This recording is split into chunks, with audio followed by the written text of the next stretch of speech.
No अब हम discuss करते हैं सॉर्टेड लिस्ट। जो सॉर्टेड लिस्ट होती है वो भी आपकी generic collection in C sharp होती है। तो जो सॉर्टेड लिस्ट में आपका फर्स्ट आर्गुमेंट होता है वो आपकी होती है, और जो सेकंड आर्गुमेंट होता है वो आपकी वैल्यू होती है। जो आपकी सॉर्टेड लिस्ट के अंदर वैल्यू होती है वो आपकी की के थ्रू असेंडिंग ऑर्डर में असेसिबल होती है। अगर मैंने सॉर्टेड लिस्ट को यूज करना है या उस पर कोई ऑपरेशन करना है तो पहले मेरे को उसका एक ऑब्जेक्ट बनाना पड़ेगा। तो यहाँ पे मैं एक ऑब्जेक्ट बनाता हूँ।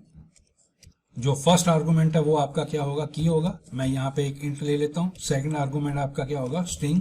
और यहाँ पे मैं डिफाइन करता हूँ sorted list, new sorted list. अब अगर मैंने सॉर्टेड लिस्ट के अंदर एलिमेंट को ऐड करना है तो मैं ऐड फंक्शन यूज करूंगा, एस लिस्ट डॉट ऐड। तो जो फर्स्ट आर्गुमेंट क्या होगा वो आपकी की होगी। यहाँ पे मैं 1 डिफाइन कर देता हूँ, और यहाँ पे मैं इस की के अगेंस्ट कौन सी वैल्यू स्टोर करवानी है, यहाँ पे मैं वैल्यू स्टोर करवाता हूँ हेलो।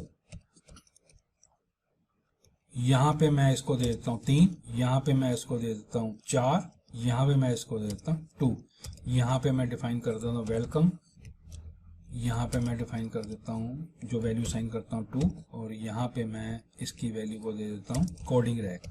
जो आपकी जेनेरिक कलेक्शन है which is called the sorted list, इसके अंदर प्रॉपर्टी होती है काउंट। काउंट क्या करता है, exact number of element in the sorted list, वो हमें बताता है कितने हैं। यहाँ पे मेरे पास कितने एलिमेंट आएंगे, 4 आएंगे। एक होता है कैपेसिटी, जो बाय डिफॉल्ट कैपेसिटी होती है आपकी 4 होती है। अगर मैं यहाँ पे 5 एलिमेंट ले लूंगा तो उसकी बाय डिफॉल्ट कैपेसिटी क्या हो जाएगी, 8 हो जाएगी, एंड सो ऑन। तो यहाँ पे मैं console dot right line bracket S list dot count, यहाँ पे मेरे को कितने एलिमेंट देगा, वो 4 देगा। और अगर मैं इसकी कैपेसिटी चेक करूंगा तो वो मेरे को कैपेसिटी क्या देगा, यहाँ पे वो भी मेरे को यहाँ पे 4 देगा। अगर मैंने इसके इंडिविजुअल एलिमेंट को असेस करना है तो मैं फॉर ईच रूप से असेस करूंगा, फॉर ईच। और यहाँ पे की value pair console dot right line, यहाँ पे मैं इसकी की एज वेल एज वैल्यू को असेस करूंगा। तो यहाँ पे मैं लिखता हूँ की, और यहाँ पे मैं आर्गुमेंट डाल देता हूँ 0, कॉमा वैल्यू 1, और ये वैल्यू रिप्लेस हो जाएगी की के साथ। तो KVP डॉट, यहाँ पे मैं डालूंगा की, और सेकंड आर्गुमेंट जो होगा वो आपकी वैल्यू होगी। तो ये हमारी सॉर्टेड लिस्ट है, ये सॉर्ट करेगी विद द हेल्प ऑफ की। तो फर्स्ट एलिमेंट मेरे पास ये आएगा, सेकंड एलिमेंट मेरे पास ये आएगा, थर्ड एलिमेंट मेरे पास ये आएगा, एंड फोर्थ एलिमेंट मेरे पास ये आएगा। नो अब मैं इसको कंट्रोल F5 से रन करता हूं और इसके आउटपुट देखते हैं। तो इसने मेरे को दे दिया 4, और की में 1 2 3, उसने की के थ्रू इसको असेंडिंग ऑर्डर में शो कर दिया, और वहां पे जो उसकी वैल्यू वो यहाँ पे उसने प्रिंट कर दी। अगर मैं एक और एलिमेंट ऐड कर दूं इसके अंदर एस लिस्ट, तो जो ब्रैकेट के अंदर होगा वो आपकी की होगी। यहाँ पे मैं इसको 5 दे देता हूं, और यहाँ पे इसकी वैल्यू को साइन कर देता हूं गुड वर्क। तो मैं इस तरह भी वैल्यू को साइन कर सकता हूं। तो यहाँ पे ये जो है आपकी की है, ये की के अंगेंस्ट उसकी वैल्यू है। तो अब इस केस में मेरे को क्या प्रिंट आउट करके देगा, hello welcome to coding that, नीचे आ जाएगा आपके पास गुड वर्क। तो की 1 में उसने मेरे को क्या दे दिया, 1 2 3 4 5, और यहाँ पे दे दिया गुड वर्क। अब एलिमेंट मेरे पास 5 आ गए हैं, तो उसने उसकी कैपेसिटी को डबल कर दिया। पहले हमारे पास 4 थी, अब हमारे पास क्या होगी 8। नो अगर हमने इंडिविजुअल की वैल्यू को प्रिंट करवाना है तो मैं फॉर ईच लूप के थ्रू उसको प्रिंट करवा सकता हूँ। तो यहाँ पे मैं इसको कॉपी कर लेता हूँ, ये डाल दिया, और यहाँ पे मैं इसको भी कॉपी करके, और यहाँ मैं इसको कॉपी करके यहाँ पे डाल देता हूँ। तो यहाँ पे मैं एसएस ओनली की, तो अब मैं इसको यूज नहीं करूंगा, इसकी जगह मैं यूज करूंगा वार, और यहाँ पे मैं कर देता हूँ आइटम इन S list dot keys. Keys मेरी क्या कलेक्शंस है, और मैं इसकी वैल्यू को यहाँ से डिलीट मार देता हूँ। यहाँ पे हमने को ओनली असेस करनी है उसकी आइटम्स। तो अब ये मेरे को सारी की दे देगा इन द सॉर्टेड ऑर्डर। तो उसने मेरे को यहाँ पे की सारी वैल्यू दे दी। अगर मैंने असेस ओनली वैल्यूज, देन मैं यहाँ पे इसको कॉपी कर लेता हूँ और यहाँ पे पेस्ट कर देता हूँ, और यहाँ पे मैं की जगह कर देता हूँ वैल्यूज। तो यहाँ पे क्या आ जाएगा वैल्यू, और की जगह मेरे पास कलेक्शन जो है वैल्यूज की है, तो मेरे को वो वैल्यू यहाँ पे रिप्रेजेंट कर देगा। तो उसने hello welcome to coding rack and good work print करके दे दिया। नो अब मैं इसको कर देता हूँ कमेंट। तो ये मेरी सॉर्टेड लिस्ट है। अब मैं इसके इंडिविजुअल एलिमेंट को असेस करूंगा। तो उसके लिए जो आपके की के कॉरस्पॉन्डिंग वैल्यू पड़ी होगी, मैं की के थ्रू उसकी वैल्यू को असाइन करूंगा। तो यहाँ पे मैं डिफाइन करता हूँ स्ट्रिंग str string 1 और यहाँ पे s list ब्रैकेट। तो ब्रैकेट के अंदर मैं की पास कर दूंगा। अगर मैंने कोडिंग रैक को असेस करना है तो की मेरे पास क्या है, यहाँ पे 4 है, तो ये मेरे को क्या देगा, कोडिंग रैक देगा यूजिंग की स्ट्रिंग 1। नाउ मैं अब इसको कॉपी कर लेता हूं और यहाँ पे मैं पेस्ट कर देता हूं। अब मैं जो वैल्यू है वो इंडेक्स के थ्रू इसकी गेट करता हूं। तो s list डॉट वैल्यू और यहाँ पे मैं इंडेक्स 4 पास किया है। तो 4 इंडेक्स में मेरे पास कौन सी वैल्यू पड़ी है, दैट इज गुड वर्क। तो यहाँ पे मैं इसको स्ट्रिंग को कर देता हूँ चेंज s2 और यहाँ पे कर देता हूँ s2। तो ये सेकंड में मेरे को क्या वैल्यू देगा, गुड वर्क देगा। अब मैं इसको कर लेता हूँ कॉपी। अब मैं इंडेक्स के थ्रू की वैल्यू को गेट करता हूँ। तो यहाँ पे की में मेरे पास क्या है, इंट है। तो यहाँ पे मैं इसको इंट डिफाइन करता हूँ, इंट, और यहाँ पे की वैल्यू कर देता हूँ और यहाँ पे s list डॉट वैल्यू की जगह कीज। तो 4 इंडेक्स पे क्या वैल्यू आएगी आपके पास, ये वाली वैल्यू देगा की विच इज 5। और यहाँ पे मैं डिफाइन कर देता हूँ की वैल्यूज। अब मैं इसको कंट्रोल F5 से रन करता हूँ और इसका आउटपुट देखते हैं। तो उसने पहले में मेरे को कोडिंग रैक दे दिया, दूसरे में गुड वर्क दे दिया और इंडेक्स 4 पे की वैल्यू क्या पड़ी है विच इज 5, वो उसने मेरे को यहाँ पे प्रिंट आउट करके दे दिया। ये तो था जी, हम अगर हमने इंडिविजुअल एलिमेंट को असेस करना है तो हम इस तरह भी असेस कर सकते हैं। फॉर द टाइमिंग मैं इसको कर देता हूँ कमेंट। तो there is a function called contains. Contains क्या करता है, वो आपकी वैल्यू चेक करेगा, की के अंदर कोई वैल्यू पड़ी होगी, अगर वो मैच कर जाएगी तो वो मेरे को रिटर्न ट्रू कर देगा, अदरवाइज मेरे को वो फॉल्स रिटर्न करेगा। तो यहाँ पे मैं लिखता हूँ कंसोल डॉट राइट लाइन। तो यहाँ पे मेरे पास क्या है, s list डॉट कंटेन की। अब मैं इसके अंदर की वैल्यू पास करूंगा। अगर मैं 4 पास कर दूंगा तो 4 की मेरे पास प्रेजेंट है, तो ये मेरे को क्या देगा, ट्रू।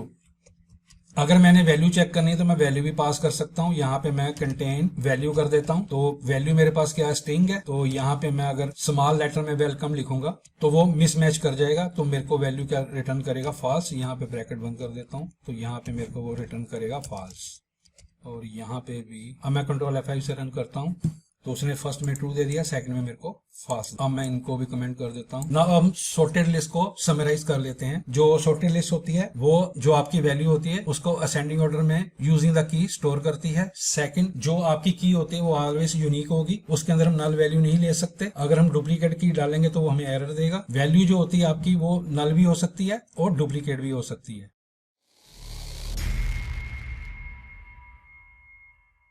नाउ अब हम डिस्कस करते हैं डिक्शनरी। जो डिक्शनरी होती है वो भी आपकी जेनेरिक कलेक्शन इन C# होती है। तो डिक्शनरी के अंदर हम वैल्यू जो स्टोर करते हैं विद द हेल्प ऑफ की वैल्यू पेयर से स्टोर करते हैं। हर की केस आपकी वैल्यू पड़ी होगी। तो डिक्शनरी को यूज करने के लिए हमें system dot collection dot generic name space use करनी पड़ती है। डिक्शनरी को यूज करने के लिए मैं पहले डिक्शनरी का एक ऑब्जेक्ट बनाऊंगा एंड देन उस पर हम ऑपरेशन लगाएंगे। डिक्शनरी फर्स्ट आर्गूमेंट आपका क्या होगी, की होगी, और जो सेकंड आर्गूमेंट होगा वो आपका वैल्यू होगी। डिक्शनरी न्यू, ये आपका ऑब्जेक्ट बन गया। तो हमारे पास एक ऐड फंक्शन होता है जिसके थ्रू हम डिक्शनरी में एलिमेंट ऐड करते हैं। तो जो फर्स्ट आर्गूमेंट है वो आपकी की है और जो सेकंड आर्गूमेंट है वो आपका उस की के अगेंस्ट उसकी वैल्यू पड़ी है।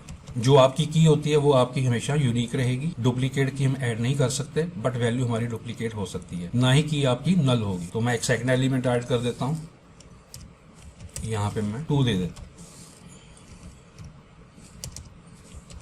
डिक्शनरी में मैं ऐसे भी एलिमेंट ऐड कर सकता हूँ। यहाँ पे आपकी क्या आएगी, की आएगी 4 और यहाँ पे मैं वैल्यू दे देता हूँ नल। अगर हमने डिक्शनरी के इंडिविजुअल एलिमेंट को असेस करना है तो मैं उसको असेस कर सकता हूँ। तो पहले मैं इसकी वैल्यू असाइन करता हूँ किसी वेरिएबल में। तो वैल्यू मेरी क्या स्ट्रिंग है, तो यहाँ पे मेरे को स्ट्रिंग डिफाइन करना पड़ेगा 1। तो मैं 1 डाल देता हूँ, तो मेरे को आउटपुट क्या देगा, वेलकम देगा। और यहाँ पे मैं पास करता हूँ स्ट्रिंग 1। अगर मैंने डिक्शनरी के अंदर उसके एलिमेंट को काउंट करना है कितने एलिमेंट पड़े हैं, तो उसके लिए मेरे पास काउंट प्रॉपर्टी होती है। तो यहाँ पे मेरे पास 4 एलिमेंट है, तो मेरे को ये आउटपुट क्या देगा, 4 देगा। अब मैं कंट्रोल F5 से इसको रन करता हूँ तो उसने मेरे को वेलकम दे दिया और काउंट उसने मेरे को 4 दे दिया। अगर हमने सारे के सारे एलिमेंट को असेस करना है तो मैं फॉर ईच लूप के थ्रू उसको असेस कर सकता हूँ। फॉर ईच, तो यहाँ पे क्या आएगा आपके पास, की वैल्यू पेयर, और यहाँ पे मैं की एज वेल एज उसकी वैल्यू को इंडिविजुअली प्रिंट करवा दूंगा। तो फर्स्ट आर्गूमेंट ले लेते हैं 0, ये आपकी की हो जाएगी, और यहाँ पे ले लेते हैं 1 आर्गूमेंट में आपकी वैल्यू आ जाएगी। तो यहाँ पे मैं kvp डॉट की कॉमा वैल्यू, अगर मैं इसको रन करूंगा तो मेरे को की एज वेल एज वैल्यू दे देगा। तो उसने मेरे को हर की के अगेंस्ट उसकी वैल्यू यहाँ पे प्रिंट करके दे दी। इसको मैं कॉपी कर लेता हूँ अगर मैंने ओनली की को प्रिंट करवाना है तो यहाँ पे मैं var वेरिएबल यूज करूंगा, var आइटम इन डिक्शनरी, और यहाँ पे मैं पास कर दूंगा आइटम, और यहाँ पे डॉट कीज। तो ये सारी की सारी मेरे को कीज दे देगा। सिमिलरली अगर मैंने इंडिविजुअल वैल्यू को असेस करना है तो मैं उसको भी असेस कर सकता हूँ। तो यहाँ पे मैं की जगह कर दूंगा वैल्यूज, तो यहाँ पे मेरे को ये वैल्यूज दे दे। और डिफरेंशिएट करने के लिए मैं यहाँ पे ये लगा देता हूँ, इसको कॉपी कर लेता हूँ और यहाँ पे मैं पेस्ट कर देता हूँ। अब मैं इसको कंट्रोल F5 से रन करता हूँ। तो यहाँ पे उसने मेरे को सारी की सारी की दे दी और यहाँ पे उसने मेरे को वैल्यू दे दी। फोर्थ वैल्यू इसलिए नहीं आ रही क्योंकि वहाँ पे हमारे पास ऑब्जेक्ट में क्या पड़ा है, नल पड़ा है। Now there is a function contain key. तो कंटेन की क्या करेगी, हमें आइदर ट्रू या फॉल्स रिटर्न करेगी। अगर आपकी प्रेजेंट होगी तो वो ट्रू देगी, अदरवाइज वो फॉल्स देगी। तो यहाँ पे मैं एक कंडीशन लगा लेता हूँ, इफ कंटेन की, यहाँ पे मैं डाल देता हूँ 1। तो 1 मेरे पास की में पड़ा है, अगर पड़ा है तो वो एलिमेंट को रिमूव कर। तो हमारे पास रिमूव फंक्शन होता है तो जो आपके की के थ्रू एलिमेंट को डिलीट कर देगा। तो यहाँ पे मैं 1 की पे जो वैल्यू पड़ी है वेलकम, उसको डिलीट कर। अब मैं इसको कंट्रोल F7 रन करता हूँ तो उसने मेरे को जो वेलकम था वो डिलीट कर दिया।